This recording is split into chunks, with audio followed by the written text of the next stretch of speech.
na educação de jovens que cumprem medidas socioeducativas, que são jovens que cometeram algum ato infracional. E quem está aqui para conversar com a gente sobre esse assunto é Simão Bastos, que é presidente da FASEPA. Simão, muito obrigada por ter vindo.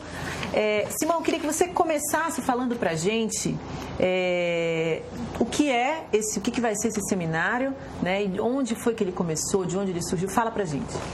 Então, Mariana, senhores, boa tarde. O seminário, na verdade, ele faz parte de um projeto que a FASEPA está desenvolvendo e começa já a partir dele, que se chama Diálogos da Socioeducação. É um conjunto de temáticas que vão ser abordadas durante todo este ano, que dizem respeito exatamente aos eixos que estão ou que se trabalha dentro da socioeducação, ou seja, educação, saúde, arte e cultura, empreendedorismo, religiosidade, convivência familiar e comunitária. Então, nós estamos iniciando pela própria educação, pela especificidade, na verdade, da temática, a necessidade do que nós ouvimos do conjunto de técnicos que atuam, sejam eles gestores de unidades, área social, monitores e profissionais, professores, na verdade, da socioeducação, ou seja, da SEDUC, que estão dentro dos espaços da socioeducação, além de todo o sistema.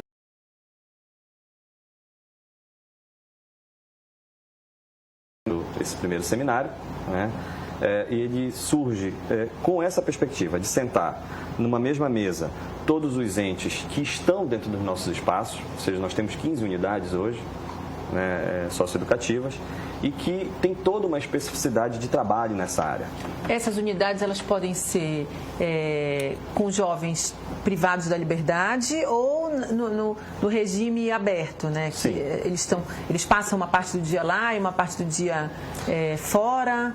Na verdade, assim, os nossos espaços hoje, nós temos as unidades iniciais, na verdade, que são o primeiro movimento de entrada dos meninos que cometeram algum tipo de ato. Eles vão para a provisória, internação e chegam até a semi-liberdade, dependendo da medida a ser aplicada por ele. E hoje, o que preconiza, na verdade, o SINASE, que já desde 2013 vem sendo operado, que é o Sistema Nacional de Socioeducação, nós precisamos ter atividades desenvolvidas em todos esses eixos temáticos, na verdade, que se trabalham. A educação, e aí vem esse diálogo todo, que a nossa concepção em termos de FASEPA, por tudo que a gente vem conversando já nesta gestão com esse conjunto de atores que militam, principalmente o sistema de garantia de direitos e os profissionais, é que a gente precisa ter no nosso espaço, obviamente, a educação, mas que ela seja entendida e requer a utilização de métodos diferenciados. Fazer educação dentro da socioeducação requer métodos diferenciados em que pese ser um processo formal. Então, fazer educação dentro da socioeducação é diferente de fazer educação para um aluno matriculado regularmente, que tem ali... O que quer dizer esses métodos diferenciados? O que é isso? Veja só, primeiro que em linhas gerais, nós temos meninos, de um modo geral, tá? Que tem de 1 até 3 anos de ensino formal. Né? Não conseguiram na escola formal. Há uma defasagem, então, idade e série, né? E eles já estão com 15, 16? Na verdade, nós temos meninos que têm entrada com 13 anos, tem até meninos de 12, e nós temos meninos de 21 anos que começaram a cumprir a sua medida com 17 anos e estão concluindo ela agora. E esse jovem só tem até... 74% deles só tem até segundo ano, terceiro ano. Então, os profissionais que atuam é extremamente desafiador para esses profissionais, para esses professores que atuam dentro da socioeducação. E existe, na verdade, toda uma movimentação, um diálogo feito pela FASEPA, pela SEDUC e pelos próprios professores que nela atuam, sobre esta necessidade de cada vez mais se dialogar essas medidas e dialogar, na verdade, como esse professor deve trabalhar. Né? E esse conjunto de atores estão neste seminário, esse primeiro seminário, Diálogos da Socioeducação, né, que a temática é educação formal no âmbito da socioeducação, ou seja, os professores estão trazendo e vão dialogar sobre a sua perspectiva, sobre as suas experiências, o sistema de garantia de direito que vai estar em algumas mesas com a gente, Tribunal de Justiça, Ministério Público, Defensoria, vai estar colocando também sobre quais as perspectivas de leis e como é que se estabelece isso e quais são as normativas que cabe à FASEPA, que cabe à educação e a todos esses entes que trabalham na socioeducação e de como fazer isso. Simão, a gente tem de exemplo aqui um exemplo negativo, inclusive, né, da situação da FEBEM, a antiga FEBEM que foi fechada e hoje tem a Fundação Casa, mas naquela época, Januário, havia um centro só que fazia educação desses jovens que estavam passando por medidas socioeducativas. Hoje não é mais assim que acontece, né? Hoje as instituições escolares elas têm que estar preparadas para atender esses jovens. Como é que é hoje aqui no Pará? Como é que acontece? Você está me falando que é o primeiro seminário. Aí eu te pergunto, dentro do ambiente socioeducativo? Veja, eu posso lhe afirmar que estão hoje dentro da socioeducação são professores sim preparados, mas que essa preparação, até pelo nível e diferencial das violências que ocorrem fora e que estão dentro hoje também dos nossos muros, cada vez mais é necessário que esse professor, né, não só o professor, mas o gestor da unidade, o monitor desta unidade, os assistentes sociais, psicólogos, pedagogos que atuam dentro das nossas unidades, cada vez mais possam ter elementos e ações dialogadas para que possam se aperfeiçoar na qualidade da prestação desse serviço. O seminário, ele não se encerra por si só, né? Não é a partir dele que está tudo se resolvendo, não. Ele é uma porta, né, de abertura de diálogos que já vem sendo conduzido ao longo, né, de outras gestões e que se remete hoje à necessidade de trabalhar isso hoje na perspectiva do amanhã. Pois é, mas a minha pergunta é a seguinte, há hoje todos os adversários do Estatuto da Criança e do Adolescente que pregam rebaixamento da maioridade penal, para dizer como se isso fosse a solução. A solução. Agora, a minha pergunta é o seguinte, mas com todo esse esforço feito em relação à socioeducação dessas crianças, qual tem sido o retorno disso? Como é que está... não sei se é a percepção minha só, mas percebe que parece que há um aumento da criminalidade infanto-juvenil ou juvenil. Cada vez mais a gente percebe a quantidade de jovens que estão praticando atos não legais. Infracionais. Como é que está esse rebatimento? Quer dizer, há avanços nisso? Essa ação que vocês desenvolvem, que não só vocês agora, mas que eu acho que já vem de algum tempo, todos os governos falam nisso, todas as gestões. O que é que isso tem resultado? Tem tido resultado? Esse seminário vai avaliar isso? Se não tiver tido resultado, vai mudar? Como é que fica isso? Então, veja, cada vez mais nós precisamos ter políticas integradoras. É necessário que essas políticas e o nosso esforço hoje, enquanto FASEPA, é também buscar toda uma composição de redes para atuar dentro da socioeducação. Com relação à prevenção, eu acho que nós temos iniciativas muito positivas, né? Eu já, ao longo da minha formação, de transformação e de rebatimento positivo no desenvolvimento humano. A gente pode citar, inclusive, hoje a criação da Fundação Propaz, né? Que vem, na verdade, de uma lógica construtiva, de articulação de vários programas em benefício da sociedade. Eficaz. Eficiência e eficácia. Desdobramento eficaz. Pode ser eficiente no trabalho, mas a eficácia não... Veja, cada vez mais essas políticas integradoras têm que ter a participação da família. Nossa concepção é de que não existe perspectiva transformadora sem a participação da família.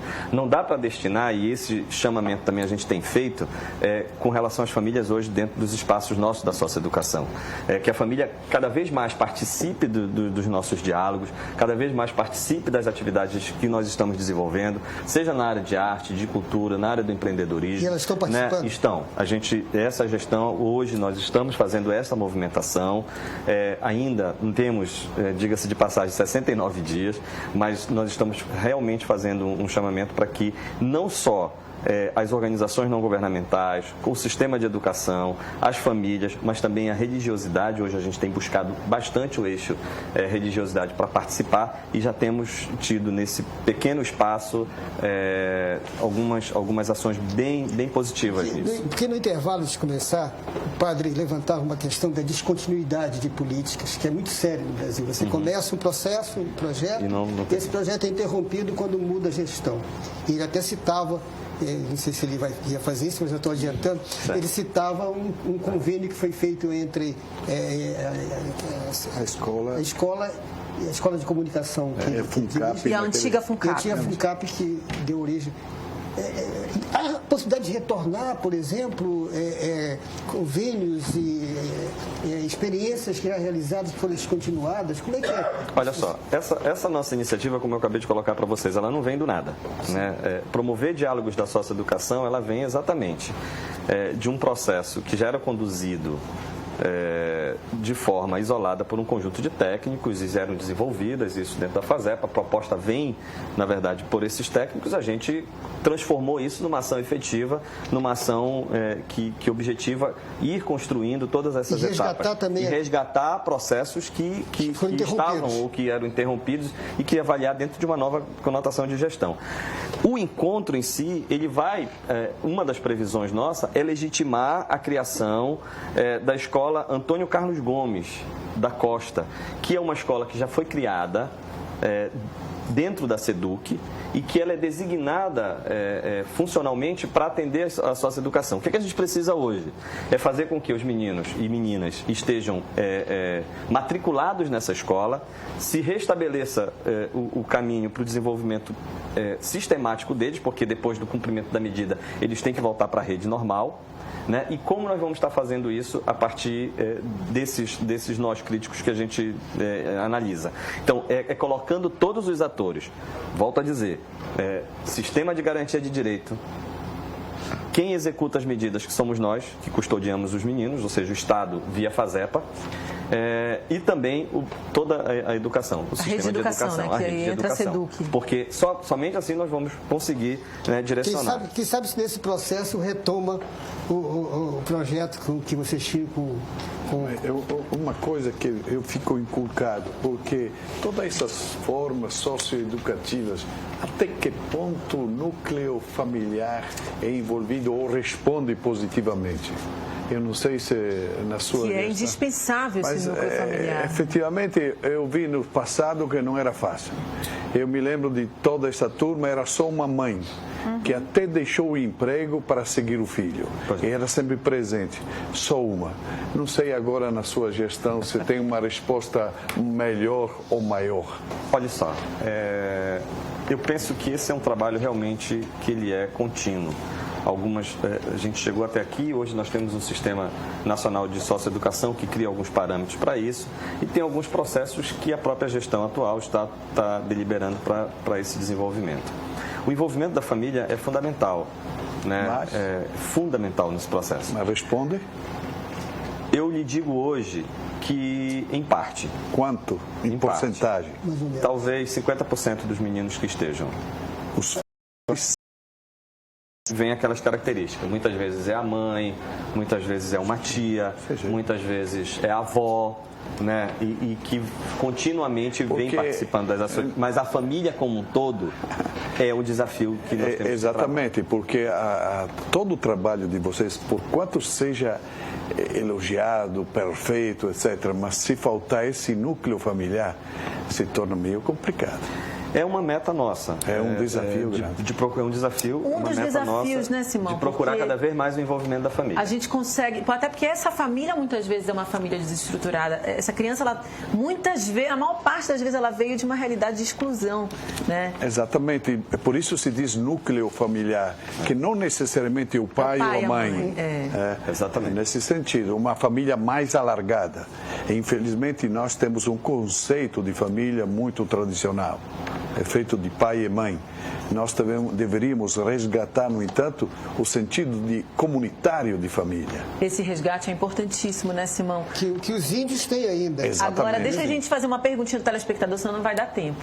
O professor Paraguaçu Elleres, ele pergunta se existe no Brasil alguma empresa igual aquelas apresentadas nos Estados Unidos, que passou no Fantástico, matéria, para correção de comportamento de menores. Aquilo é estupidez. Que a gente fica assustado quando a gente vê, digamos, né? Não são de menores, são adolescentes e às vezes crianças. E a gente vê com certo só, acho que pesar. a gente precisa olhar isso também pelo viés da cultura. Não tem como a gente não... A cultura dos Estados Unidos é uma cultura completamente diferenciada. Muito mais rígida do que a nossa. Muito mais rígida do que a nossa. Tem outros preceitos, outros encaminhamentos. Eles têm um outro foco de atenção. Se nós formos adotar algumas questões que eles trabalham, a gente vai estar desconsiderando os direitos humanos aqui, tudo que está... Né, o nosso Estatuto da Criança e do Adolescente também. E tudo. Não, e aí eu digo que até que eu saiba, nesse momento não existe, não conheço nada nesse sentido no Brasil. Pior é que eu já ouvi gente aprovando e achando que deveria ser aplicado no Brasil. É um absurdo. Mas... Simão, agora deixa eu para a gente entender exatamente como é esse processo de educação, que é o foco do seminário, né? O seminário é educar esses profissionais que vão lidar com esses adolescentes. A FASEPA tem projetos para que essas crianças, porque outros estados têm de exemplo positivo adolescentes que já saem desse ambiente socioeducativo profissionalizados. A FASEPA tem projeto nesse sentido para que o adolescente, quando ele saia, ele pode continuar fazendo educação de jovens e adultos, quando ele já não for mais adolescente, ou então ele já sai diretamente para um curso profissionalizante, porque isso ajuda também para que o jovem não volte para o crime, porque ele vai voltar para aquele mesmo ambiente dele, né? Então, a FASEPA vem hoje buscando um conjunto de projetos sociais que já são desenvolvidos ou pelo governo do estado ou pelas prefeituras. Só para vocês terem uma ideia, dos 362 meninos que hoje nós temos dentro dos nossos espaços, sejam eles de inicial, provisória ou de internação propriamente dita ou semi-liberdade, nós temos adolescentes de todo o estado do Pará. 362 hoje. Só? Você pode achar que é só. Eu estou falando de que hoje estão custodiados. Eu não estou falando de prestação de serviço à comunidade e liberdade assistida, que são outros tipos de medidas que são direcionadas para as prefeituras. Esses são... Tá? Esses são os custodiados pelo Estado. O Estado ele fica responsável pelos que estão privados de liberdade. Não é isso? Isso. E os de semi-liberdade. Então, cumpriram a medida estão numa outra... Então esses 362 são de todo o Estado. De todo o Estado do Pará. Nós temos meninos de todo o estado. Um município, de cada município do estado, dos 144 municípios, pelo menos um estão dentro dos espaços da FASEPA. E aí eu estou falando em Belém, Benevides, Santarém e Marabá, tá? Que são onde nós temos unidades de forma regional. E aí, respondendo o que você colocou, nós estamos no movimento de procura e articulação entre entes do Estado e de prefeituras para, assim que este menino terminar o seu cumprimento de medida, a gente possa canalizar para algum tipo de projeto que visa a questão do empreendedorismo dele. Mas, dentro mesmo do nosso espaço, nós já estamos num processo de elaboração de atividades socioeducativas voltada à questão do empreendedorismo. Então, é um conjunto, na verdade, de qualificações que vão ser voltados já para que ele possa vislumbrar o pós-medida. É necessário que, inclusive, a gente tenha hoje catalogado, identificado, registrado a saída destes adolescentes, sejam eles meninos ou meninas, para que a gente possa fazer um acompanhamento breve dele e que ele possa estar inserido em algum outro projeto. E eu estou já dialogando com a Fundação Propaz, com o projeto Escola da Vida, Crédito Cidadão, para que possam estar atendendo não só as famílias, mas também como esses meninos. Simão, nosso tempo está acabando. Januário, tem alguma pergunta ainda para a gente finalizar? Não, isso que você perguntou, por exemplo, da possível profissionalização, porque, claro, alguns vão continuar estudando na escola formal e tal, mas outros não vão poder fazer isso e vão ter que ter uma atividade. Eu não sei, me lembrei de repente aqui se vocês têm alguma ação conjunta, por exemplo, com o SEBRAE ou outro tipo de instituições que possa ajudar nesse processo de profissionalização. Existe isso? Existe. Rapidinho, Simão. Temos algumas iniciativas nessa hora. Só queria fazer uma observação. O seminário em si, ele não é para ensinar ninguém, no sentido mais amplo. Ele é, na verdade, para trazer e discutir as perspectivas do que a gente trabalha. Sim. Ou seja, os professores eles já têm uma atuação efetiva e vão estar dentro desse espaço discutindo com todo o sistema de garantia de direito, FASEPA e educação. O objetivo, então, do diálogo, eu esqueci o nome do projeto. Diálogos da Socioeducação. Diálogo da Socioeducação. Mas a gente vai ter que levar ações, senão sim. Não vai, propor ações e, assim, eu acredito que seja melhorar esse trabalho, Exatamente. Encontrar soluções para esse trabalho de educar esses jovens que já estão cumprindo medida socioeducativa, que eu acredito que não seja um trabalho fácil e aí precisa realmente somar esses esforços, né, Simão? Exatamente. O diálogo, na verdade, nesse âmbito desse eixo educação, ele não se encerra, na verdade é uma mesa que vai se estender posteriormente com vários entes, inclusive o Unicef vai estar presente com a gente, confirmou presença e vai estar no último dia do nosso encontro, né, colocando também as iniciativas do Unicef nessa área e discutindo também as características locais de tudo que a gente já vivencia. E é aberto ao público? Os professores ainda podem se inscrever ou não? Na verdade, os professores da Socioeducação estão quase todos inscritos e os profissionais que atuam também dos nossos espaços da FASEPA. Nesse momento, ele está direcionado a este público. Tá, perfeito, Simão. A gente agradece. Antes de encerrar, ainda dá tempo de uma perguntinha. Peço que você responda bem rápido, porque eu já tenho que chamar o intervalo. O Antônio Rodrigues, ele pergunta por que acabaram ou sucatearam as escolas profissionalizantes destinadas aos adolescentes. Era uma excelente alternativa na formação pessoal e profissional dos nossos jovens. Bom, eu desconheço o sucateamento. Na verdade, o que eu entendo, as escolas profissionalizantes hoje, ela tem uma outra regra estabelecida, está no âmbito da SEDUC, inclusive eles estão refazendo todo o processo pedagógico e reconstruindo outras para que se avance nessa política. É uma política importante e eu penso que o novo secretário está dando seguimento a isso. E vocês vão ter... E devemos ter essa parceria para o desenvolvimento desse canal aberto para então já está convidado a voltar aqui para falar sobre essas parcerias. Obrigada, Simão. A gente agradece a sua participação. A gente conversou agora com o Simão Bastos, que é presidente da FASEPA, e amanhã começa esse seminário direcionado para professores, profissionais que vão atuar na educação de jovens em medida socioeducativa. E olha, a gente vai para um rápido intervalo, mas não sai daí porque já a gente volta falando de um curso que vai acontecer sobre antropologia teológica. Você quer saber mais? Então não sai daí porque é rapidinho.